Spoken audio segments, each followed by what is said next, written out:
Heya, it is currently 9:11. Wait, no, not the date. The time. The time. Oh my god. Yeah. And it is the spooky time. I found this game called Growing My Grandpa. Which, first of all, from the title, sounds absolutely insane. You know what, let me configure this because maybe we might need to. I tried to make it full screen, but it didn't work. So we're just gonna go with this screen. Would you like? Sure. So basically, we're growing a grandpa. Oh my god. Very cool, very cool. Yeah. I excused Adrini during music class today and spoke with her about her recent string of Demetries? Demerits? Is that how you say that? I don't know. That looks weird in my head. It was also the first time meeting outside of the quarterly evaluations, I believe. I believe it meant well. I went well. I can certainly understand Miss Richardson's classroom observation concerning Adrini's emotional state. She was, of course, intensely shy when we first met.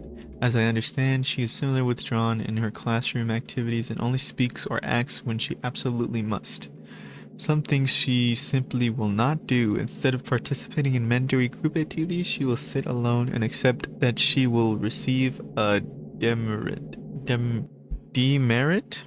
Oh, okay. A mark awarded against someone for fault or offense. Demerit. It is a demerit. Okay.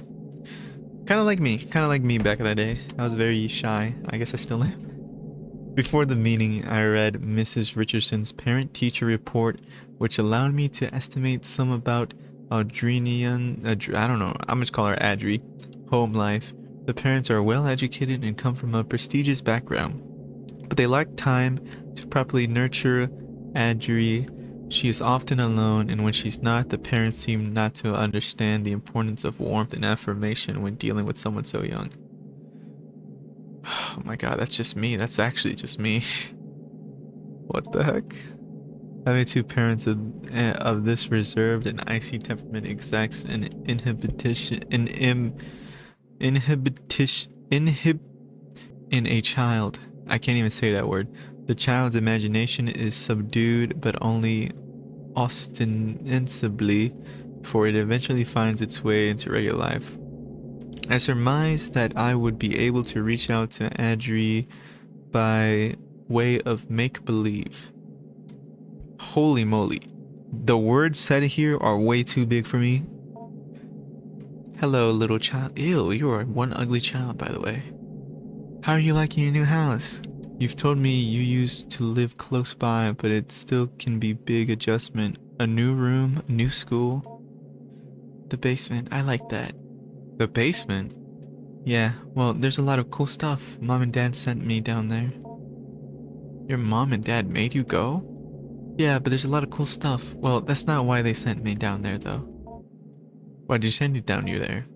Fighting. They were fighting, shouting. I came in to help and they shouted at me. They said, go clean up downstairs. So I went. Clean up downstairs. That sounds tough. Do they fight a lot? No, well, it's alright, Adri. Maybe you can tell me more about the basement instead. Okay, well, it was weird at first, but the stuff down there... But cool. Okay, well, it was weird at first. The stuff down there... But cool, I found something living, sort of. That's very interesting, Adri. Please tell me more. By indulging her in her fantasies and stories, I was able to glean more of the understanding of Adri's anxiety surrounding her home and parents. The symbols of Adri's story seems to carry their own dramatic weight, and her her exploration of the basement may very well be a vehicle for her conveyance of her anxiety. I can't speak.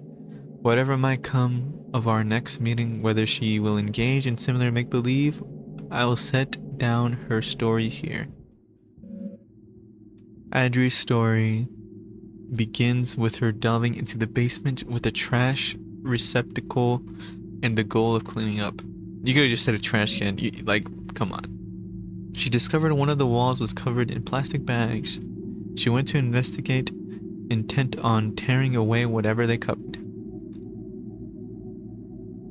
Oh.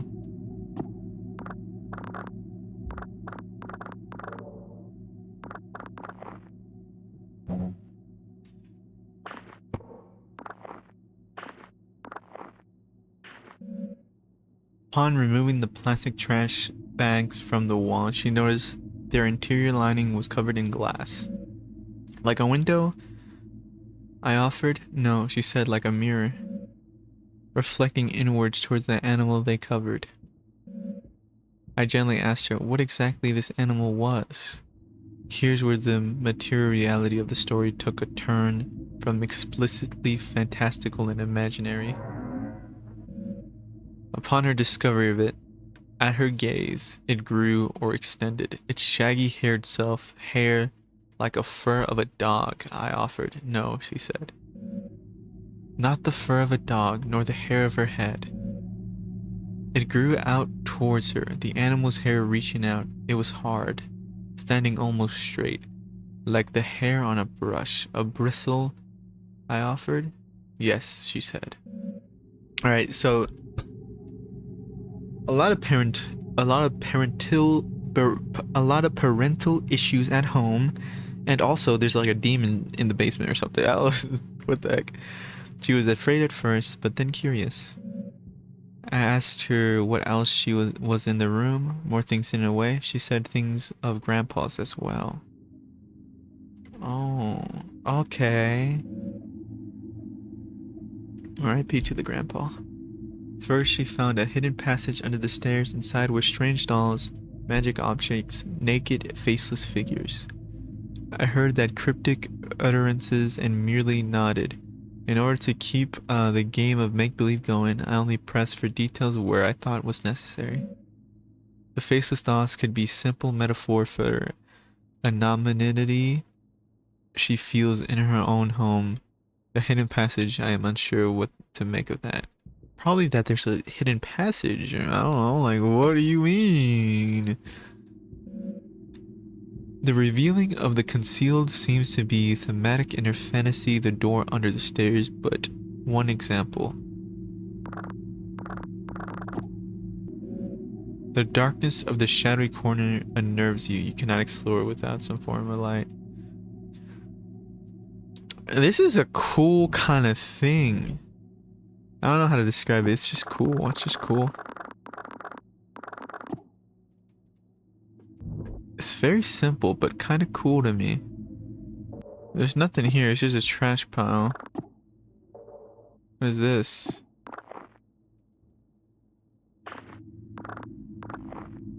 I guess we're just cleaning. Once she removed the panel, she found a magical hidden passage. This is very sophisticated what should it look like. Specific. Dang. She found a magic book, a magic doll, and a photo of her late grandpa, and a magic glue. Take a doll. A slouching doll. Its material is rough and coarse.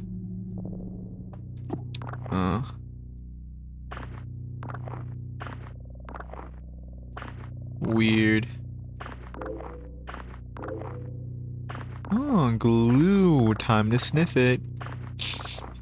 Who would actually sniff glue? I know there are kids who sniffed glue, but like, why would you even sniff it? Like, what do you gain from sniffing? All clean. This space will not be dirty until next week. What does it say? Papers currently bound together from a book. The fearsome and interrupt study of sympathetic magic.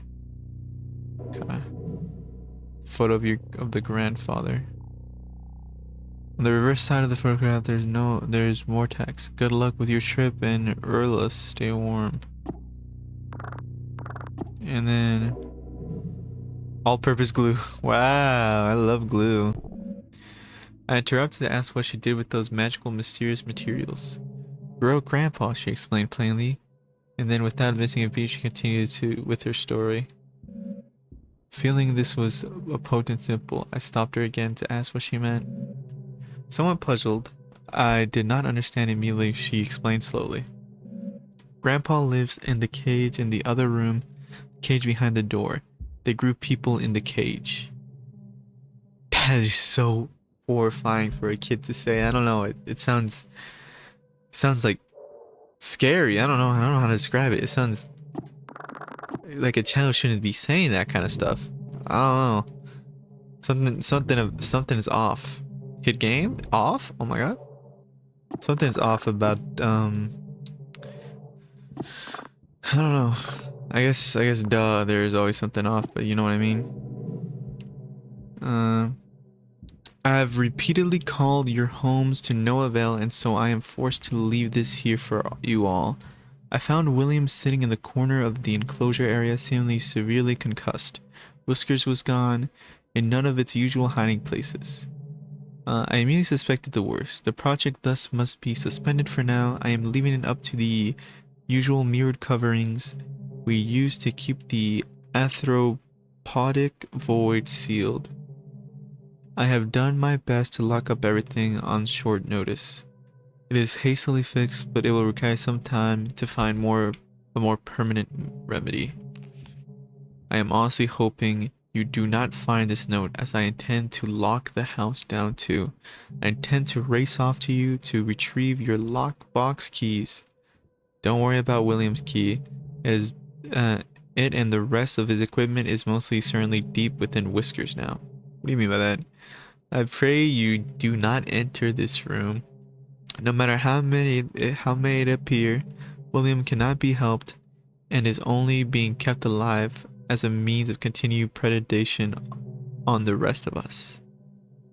So is William my grandpa? Weird. So they're doing like experiments on him.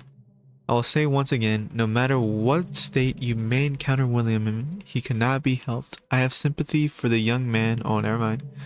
I truly do, but I found on his person several photos of his late sister, which would imply certain risk he knew he was taking. What does that mean?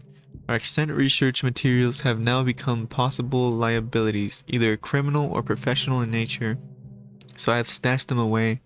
I believe I let you all know how I might do this if I were ever to experience an event such as this. I hope you all remember what I told you. So long then. Dr. H. Alright, beyond the door in the room, the cage was hidden, concealed in another cloak, inward-facing mirrors. A hidden cage lined with mirrors, it is strange, almost poetic, an elaborate fantasy of self-reflection, concealment, captivity. What, Grandpa? Is that you, Grandpa? Is that you, Grandpa? Hello, Grandpa, is that you? At the cage, she finally cast her spell, but it was confusing. She confided at first. She took the magic doll and the magic glue and the photo of her grandpa, and she combined them, and she wished very hard. I can only assume in this fantasy that next her wish would come true. In what child's story would it not?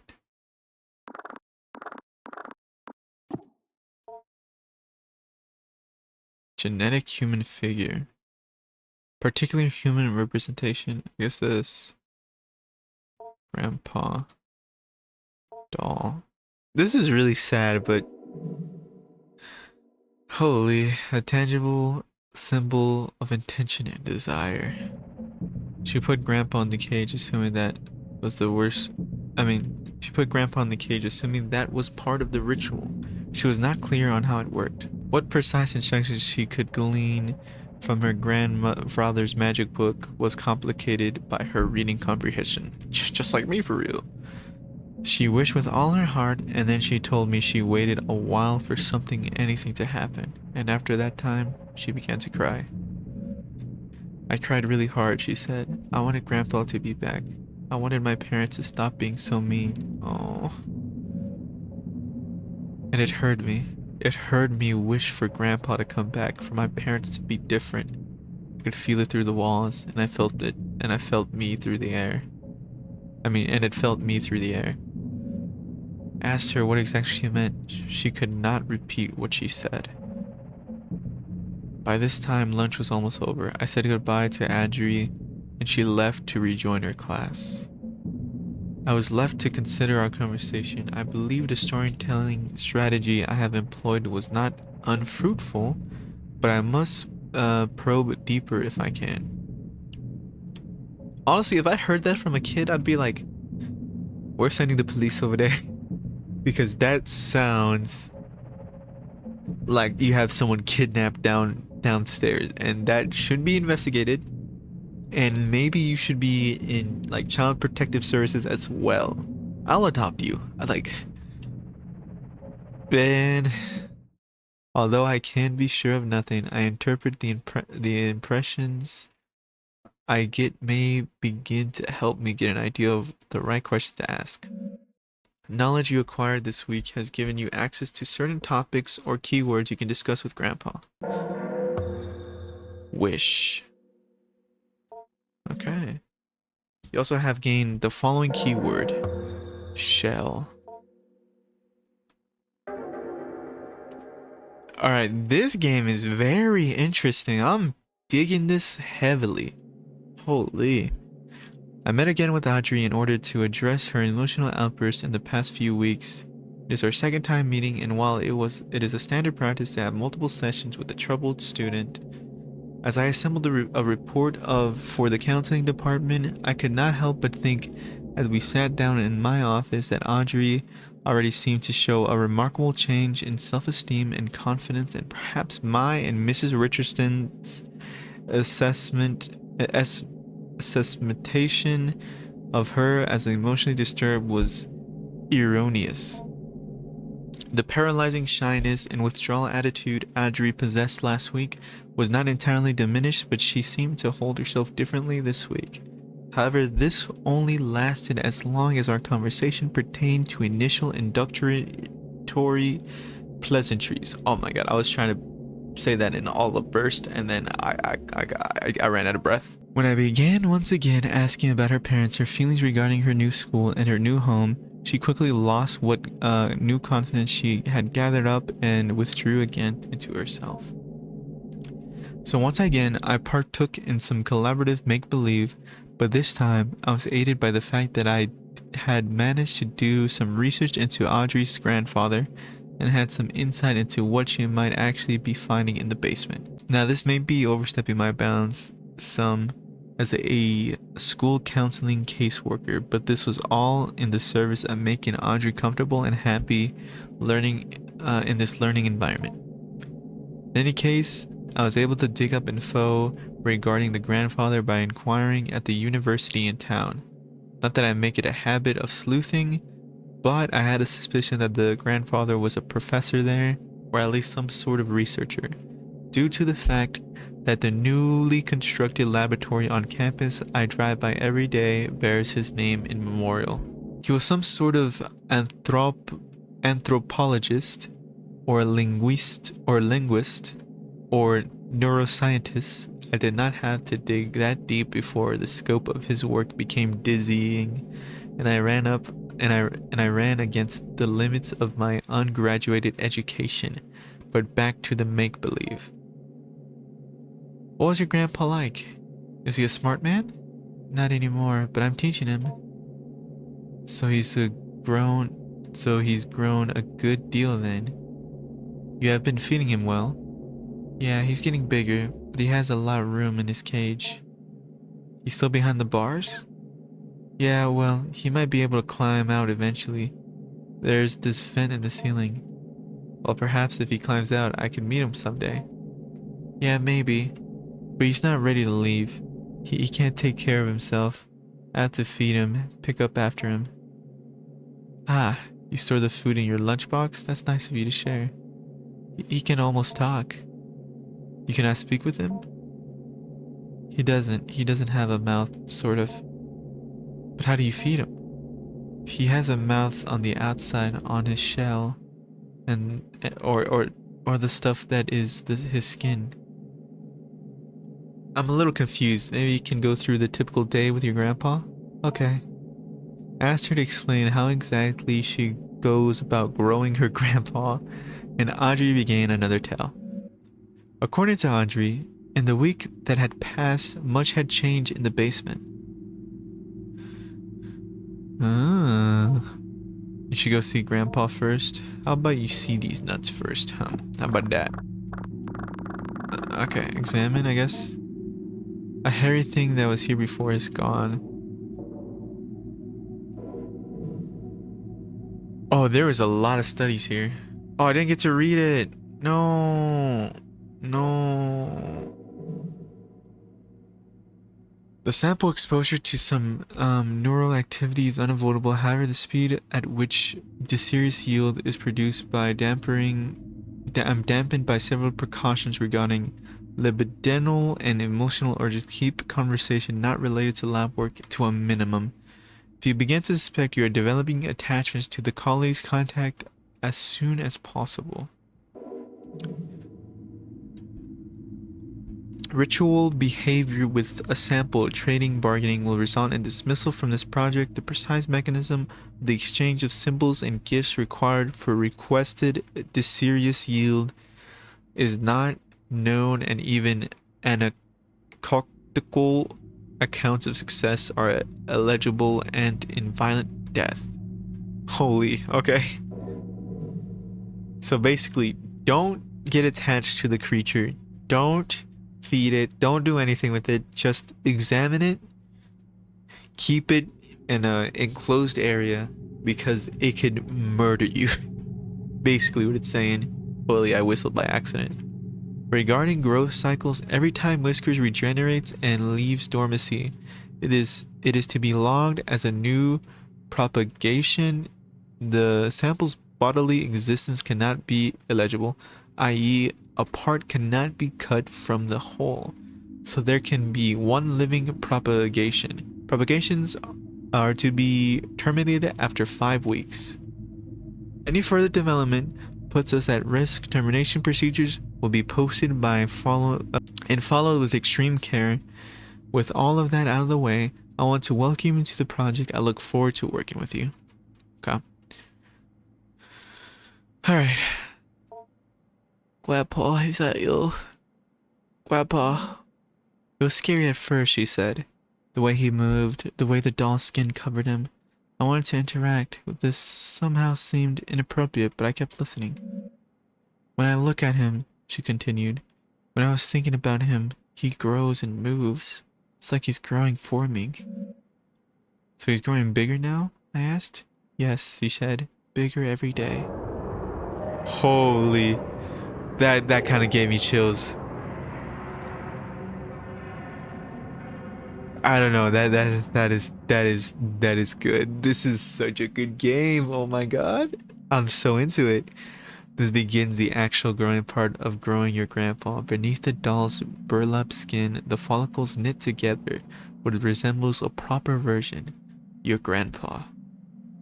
Holy moly. This is such a cool game. Oh my god. This is right up my alley. You are in change of its cognitive development and diet until it is able to sustain itself. Currently, you're observing Grandpa. Please click the arrow button. This is very cool. Can I say this? This game is pretty cool. I'm digging this game so much. Holy moly. This game is a banger already. This game is so good. I'm so happy. I'm so happy I found this game. Hello. Okay. Eroded battery. This isn't really food. Grandpa might eat it, however. Ah, yes. Have battery. Bulbous growth. Something appears to be growing from the wall. Take a closer look. A pulsating sac. The slimy membrane that it is skin seems to be containing something. Might be able to be opened with the blade. Oh my god, that's so gross. I'm into it so much. Oh my god, this game is so good. Oh my god, it's so good. Sorry, I'm getting so excited for a game. It's such a good game. Oh my god. Alright, search patient painting. Oh, nice. What is this? Folder of radiographic images. Okay. So, oh, okay, basically all the study corner is in one area, and we could go into it. You don't understand it. This is so up my alley. It is so unique. It is so odd. It is so strange, and there's such a big mystery of what it is, why they were studying it, who was studying it, and why. Fiberglass insulation. This isn't really good food, but Grandpa might eat it. Well, you know what? I don't think I'm gonna feed him fiberglass. I don't think that's a good idea, but you know, fair enough. Cabinet. Oh my god, this game is such a banger. I'm genuinely so hyped about this game. You don't even know how hyped I am about this game. It's just it looks edible. Grandpa might eat it. Blueberries. Heck yeah. Maybe Grandpa loves blueberries. I know this may just seem kind of boring, but my brain is so like invested in it, I think. I don't know how to say it. Yeah, invested in it. Before we began, we had us all cover our faces completely. An earthenware pot was ineligible, and on the side, as we stole brief glances at it, we could see the interior was inland with mirrors. The blank gave it small pieces of dough, spoiled food, chicken feed, keeping it content. The keeper gestured towards a small bag where the food composited.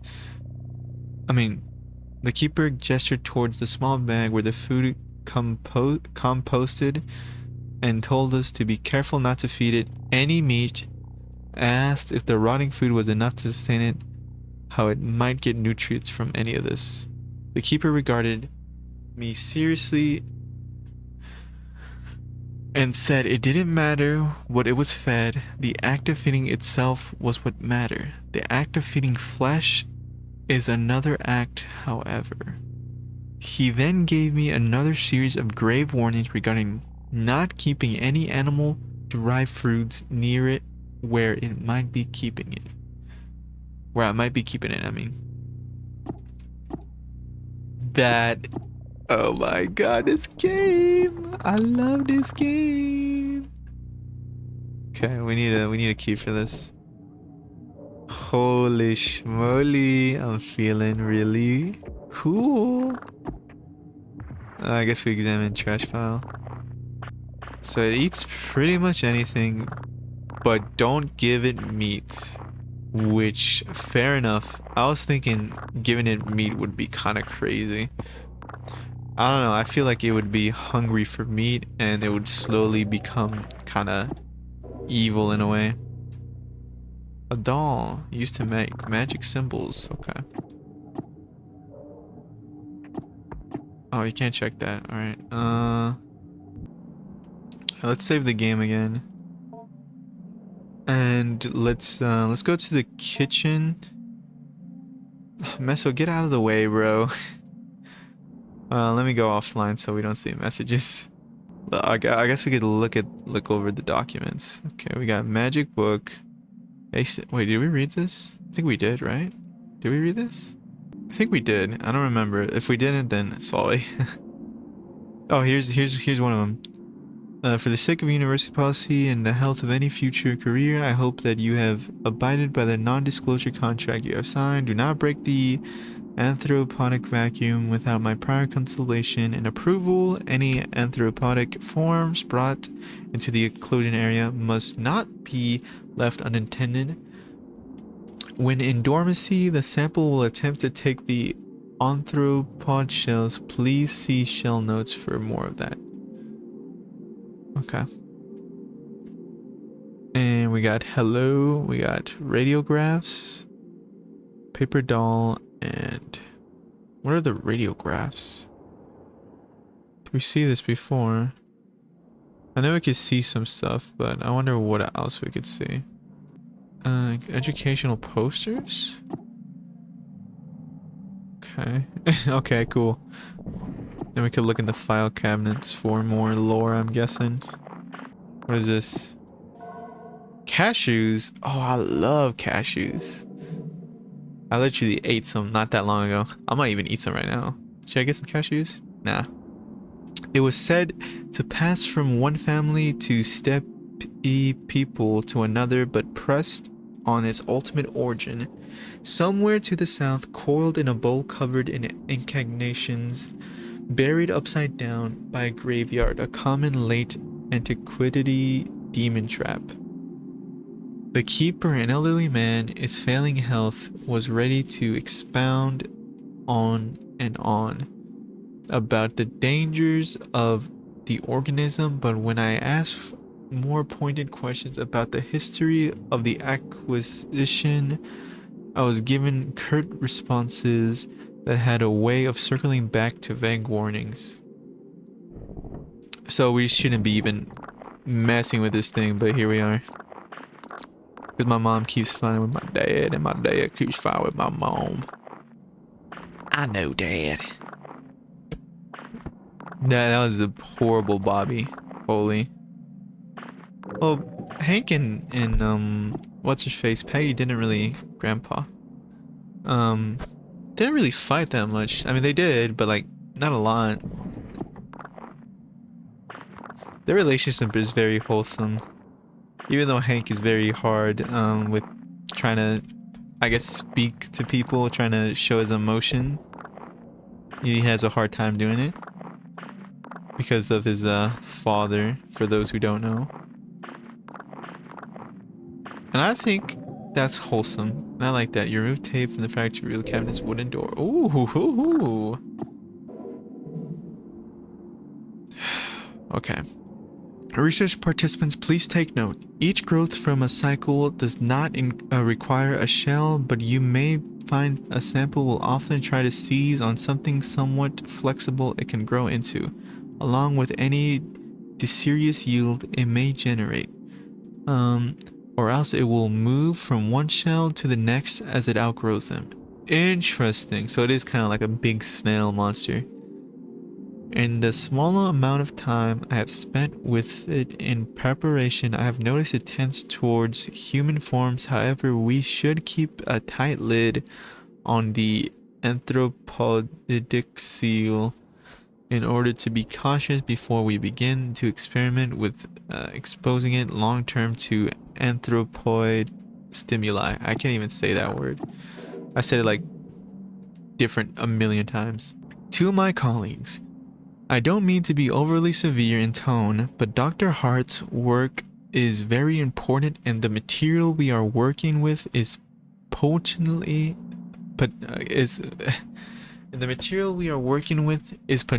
very dangerous. I will be handing out a copy of this note as a reminder to everyone. I am not trying to single any particular person out. They definitely are. We all have misconceptions about the nature of this project from time to time. With that out of the way, here are some things to keep in mind. The active growth must be thoroughly terminated via the correct procedures at the very least 4 weeks after dormancy is interrupted. It doesn't matter what happens, what you've done or haven't done regarding tests or procedures, or how much the anthropodic vacuum has been disrupted. We are not ready to go beyond 4 weeks at this point.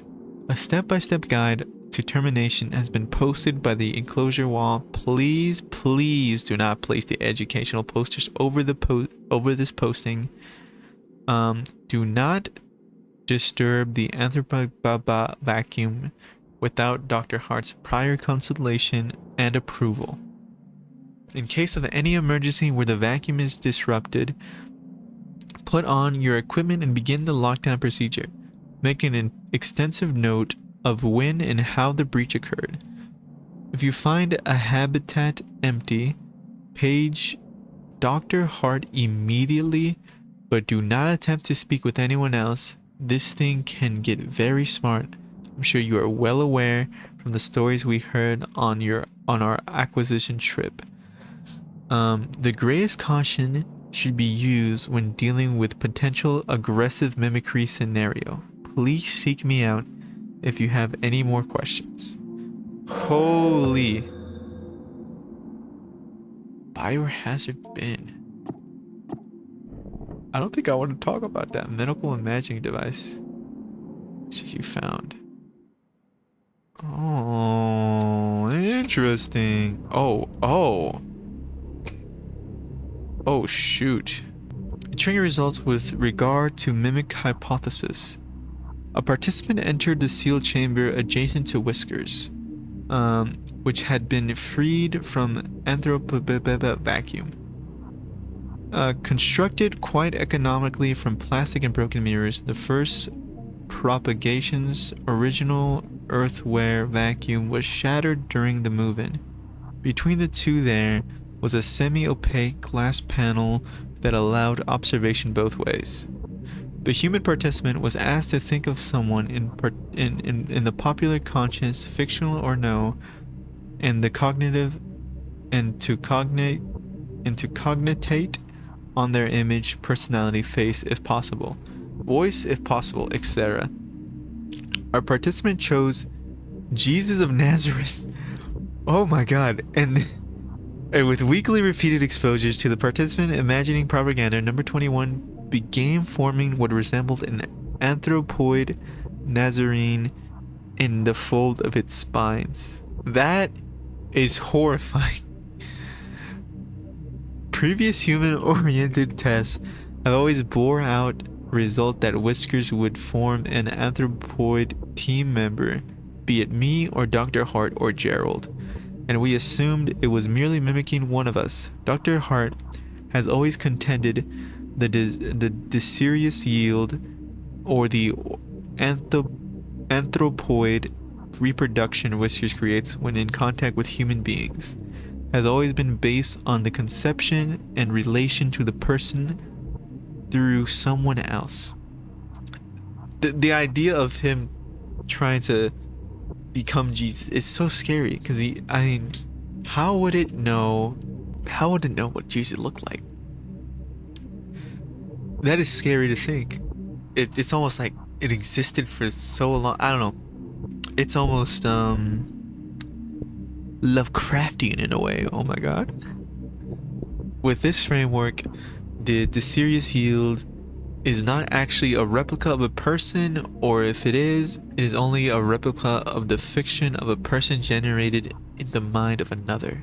The serious yield was not Jesus Christ, but the participants' image of Jesus assembled from their religious upbringing, religious artwork, depictions in popular culture, etc. Okay, well, never mind. The radiograph was taken right before the destruction of the growth cycle, while Whiskers was rendered unconscious via fumigation.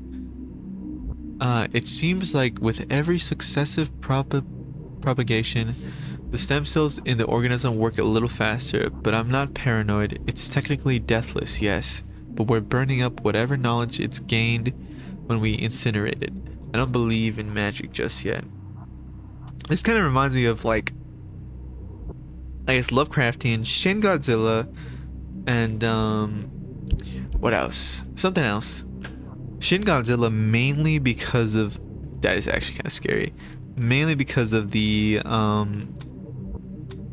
oh, there's a few things. Holy. Should we read all these?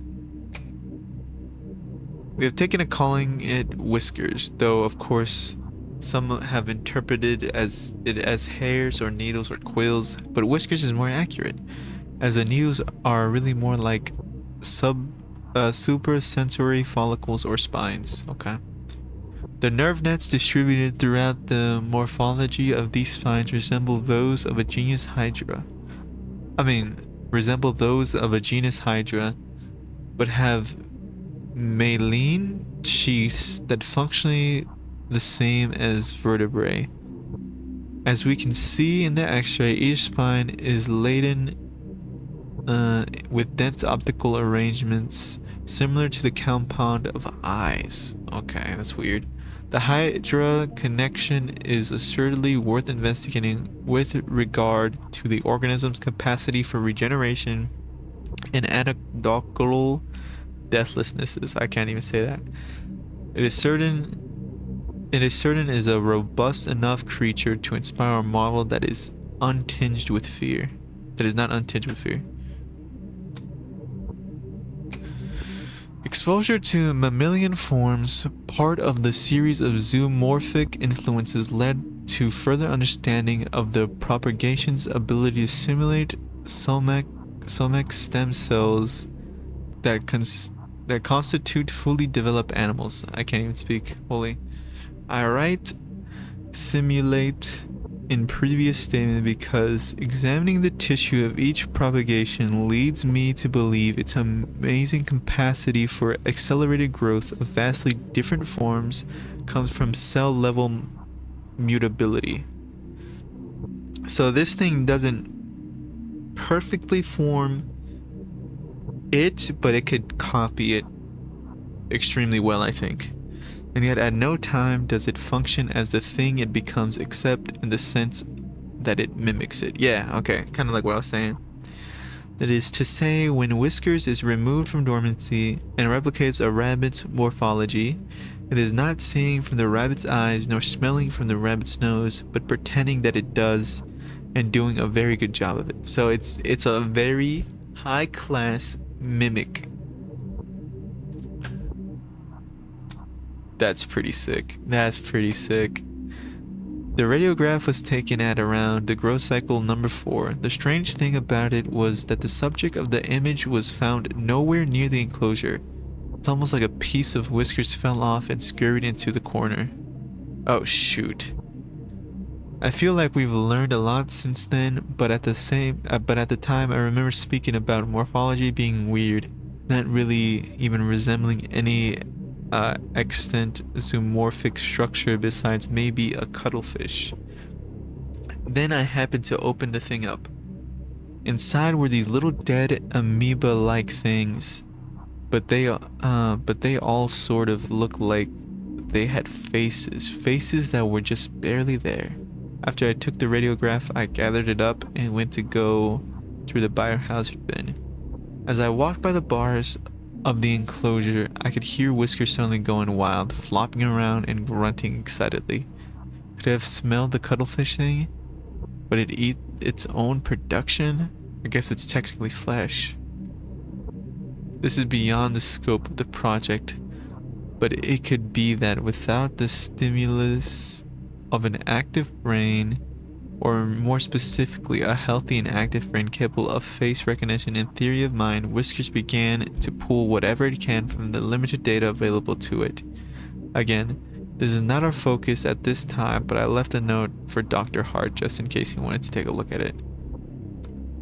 That is kind of horrifying. Seeing little faces in a... Ooh, that gives me kind of chills. That gives me chills. Holy moly. That's pretty sick. That's pretty cool. Alright, let's get rid of these, because we have the instructions that I wanted to read. The researcher will seal off the enclosure bars, ensuring minimal glass leakage during the later fumigation process, and then retrieve the burn barrel and place it near the enclosure. Allow at least 48 hours of time where the current growth cycle experienced no human-related stimuli. Do not enter the enclosure area nor any part of the basement. Ideally, you will not be on the grounds at all. After 48 hours, 2 researchers will enter the basement wearing their assigned mirror mask, mirror apron, and a powered air purifier respirator. The researcher will use the vent system to fumigate the enclosure area, wait 30 minutes, and then use the fan system to ventilate the enclosure. Keep the fans running during step 3 and 4. 4. Re-enter the enclosure area wearing your assigned mirror mask and aprons. The organism may or may not be in complete dormancy.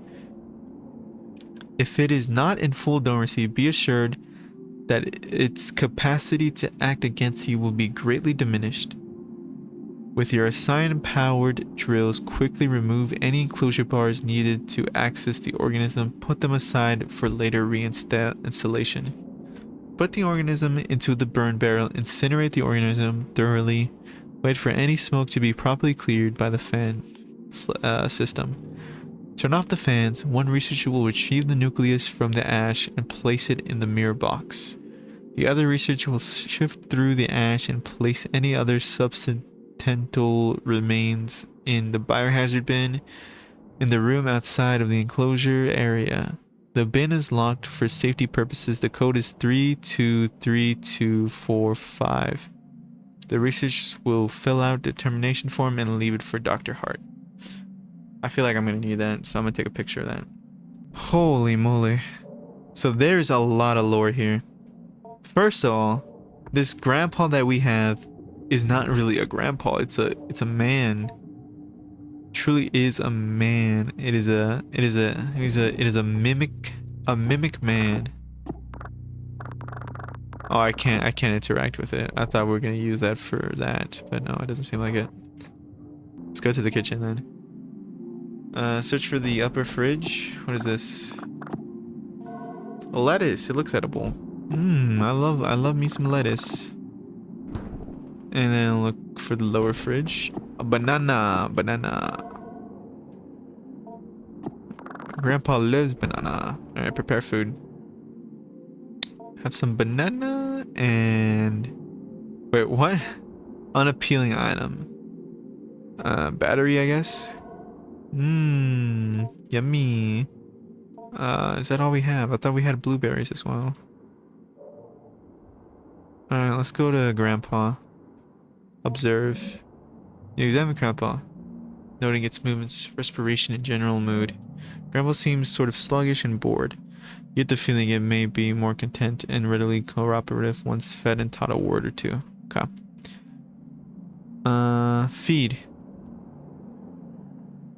Would you like to view the choice? No, okay, you approach a small window in the gel bars. Click on Grandpa's nostrils.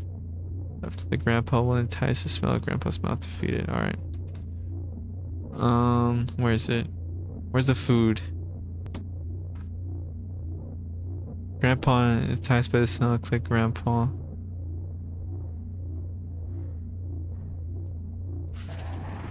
Grandpa's unable to detect an appealing item.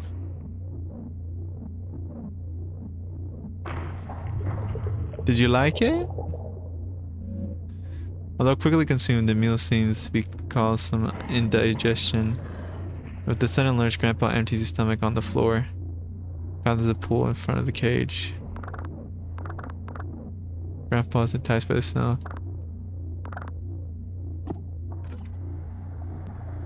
How about some blueberries? Oh, he likes it. Eat some blueberries. To have been sufficient. Alright, so I can't feed him batteries. Okay. Yeah, I'll give him some cashews. Here. Cashews are good. He likes blueberries. Alright,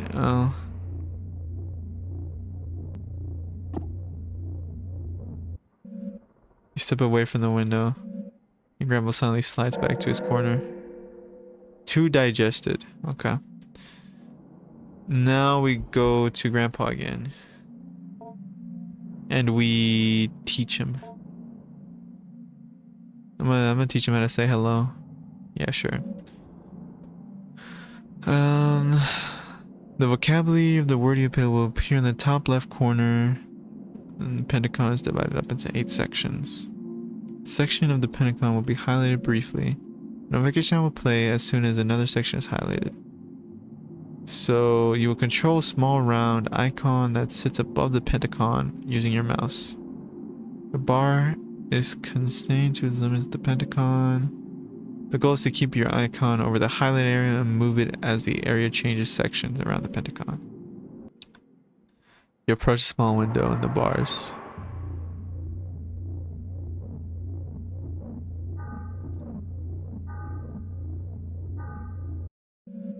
You decide to end lesson prematurely. No, that is hard to do.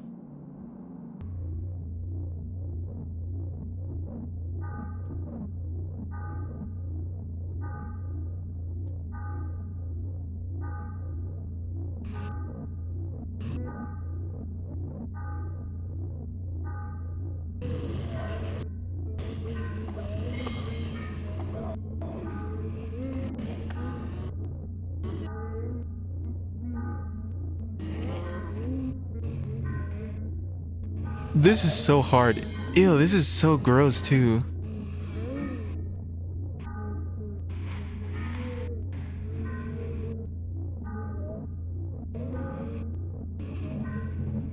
Sorry, I gotta focus for this one.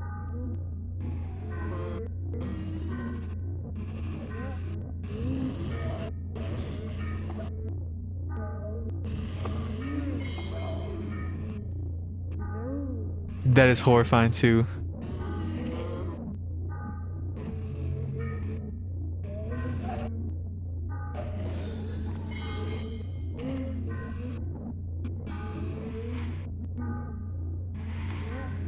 This is such a hard minigame. Maybe I'm just not doing it right.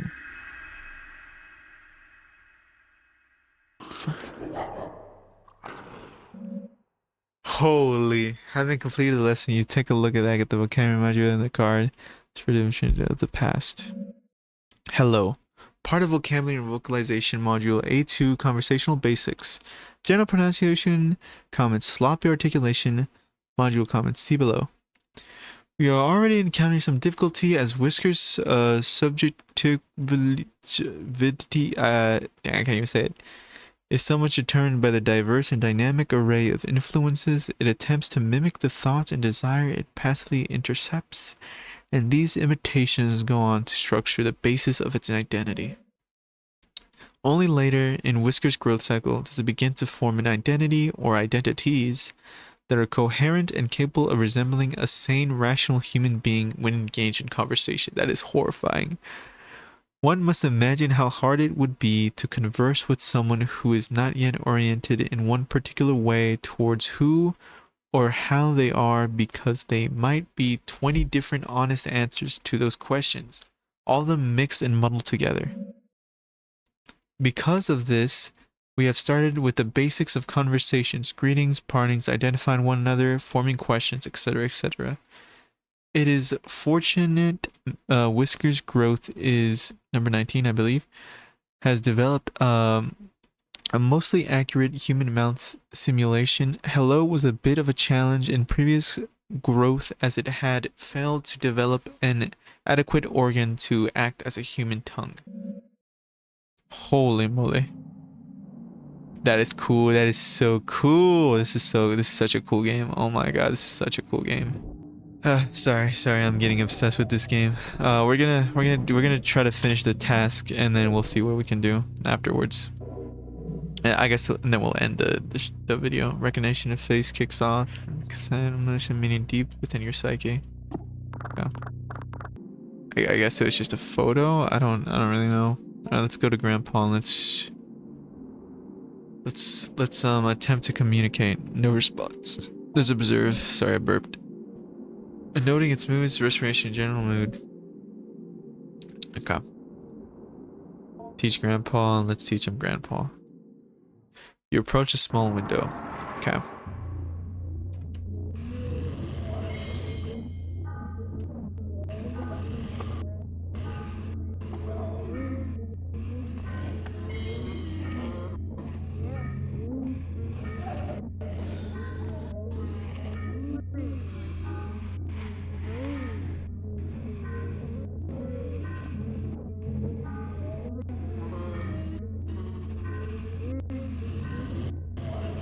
You can even see the esophagus of it trying to speak. It is such a horrifying thought. In my head, at least. I don't know if it's scary to the people viewing, but the idea of something trying to mimic a conversation or a word or trying to be and act human is scary to me.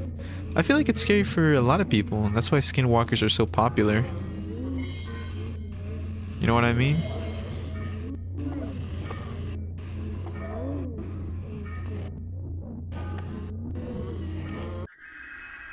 Hold deep within Grandpa, strange memories. That's scary. Having completed the lesson, alright.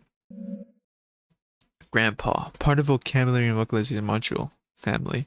General pronunciation comments, usually trouble with articulation, voice, thin, raspy, possible underdeveloped larynx. Module comments see below. We have done several sessions of what we call familiar relation simulation. I and a co-researcher sit in chairs opposite the enclosure. We are wearing the usual mask and we begin to act out a scene, mostly through improvisation, that might roughly resemble a kitchen table conversation between an immediate family. Repeated trials would reveal although our simulated conversation was purposefully vague and unspecific regarding the persons and identities, we would only address each other as brother, father, sister, etc., etc.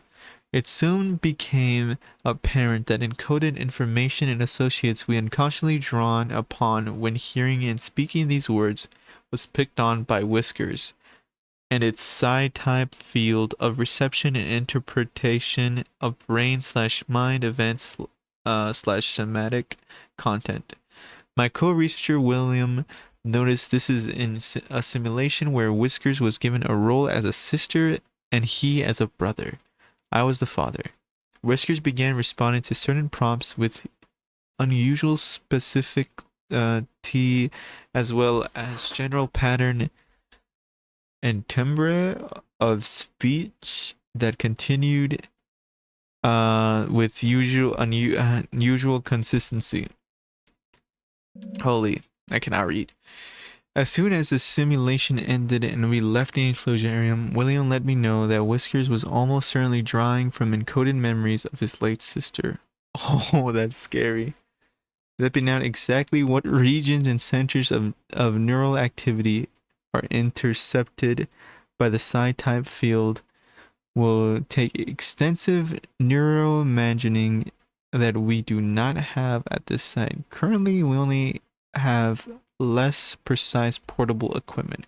However, our experience so far are eerily in line with the folk knowledge and the folk explanations regarding the being's access to desires, and we can begin to infer it has access to certain portions of limbic system and ventral temporal cortex. So this feeds on the desires pretty much. You step away. Holy moly. I'm gonna end it there. That is such a good game. Can I say that? That is such a good game. It is so unique and so interesting and so cool. I love it. It's like $5. How much was this game? Let me see how much this game was, because this is like one of the most, oh my god, it's $5. That's worth it. I'm not even finished with the game. I think that's worth it. I'm gonna finish this. I'm gonna stream this and we're gonna finish this because this game is so good. Holy moly. Anywho, that's it from me. Bye bye. Also, can I have a cheeseburger? Anyways, I don't know. Subscribe or something. Bye bye.